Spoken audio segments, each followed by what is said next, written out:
सेवा का भाव हर मन में नहीं उमड़ता, और अगर सेवा भाव करते वक्त मन में पक्षपात आ जाए तो वो मन कभी सच्चा सेवक नहीं होता। सो हेलो लिसनर्स, मैं स्वाति एक बार फिर लेकर आई हूँ एक बेहतरीन और इंस्पिरेशनल स्टोरी। तो शुरू करते हैं। जीना इसी का नाम है।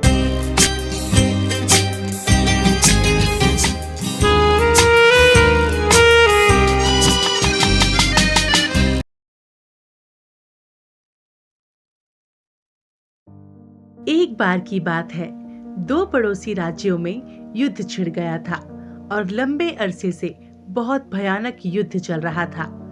इस कारण युद्ध में बहुत सारे सैनिक घायल हो जाते थे।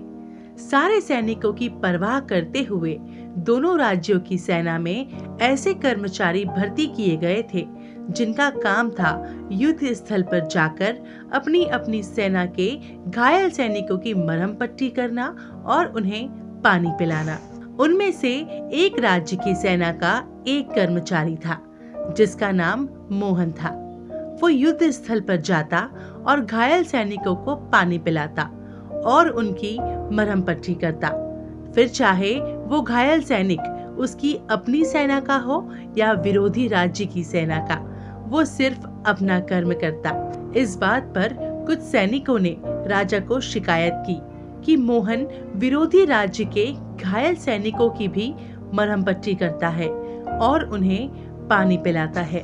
राजा ने उसे तुरंत बुलाया और उससे पूछा, मोहन, तुम्हें अपने राज्य के घायल सैनिकों की सेवा के लिए रखा गया है, किंतु तुम तो विरोधी राज्य के सेना के घायल सैनिकों की भी सेवा कर रहे हो। ऐसा क्यों? मोहन बोला, महाराज, मेरा कर्म है कि मैं घायलों की सेवा करूं। मैं जब युद्ध स्थल पर जाता हूं तो मुझे सिर्फ दर्द से करहाते हुए घायल मानव ही नजर आते हैं। मुझे उनमें अपना या पराया या विरोधी नजर नहीं आता है। मुझे सिर्फ अपना कर्म याद रहता है, इसलिए मैं हर घायल की सेवा करता हूँ। मोहन की ये बात सुनकर राजा ने उसे गले से लगा लिया और कहा, मोहन, तुम असल में सच्चे सेवक हो। कहानी जितनी छोटी है उतनी ही बड़ी सीख है।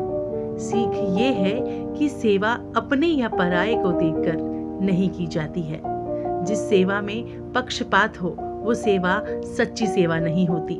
संपूर्ण मानव जाति को एक ही दृष्टि से देखना, मन में दया भाव होना और हर मानव में मानवता होना जरूरी होता है। जय हिंद, वंदे मातरम।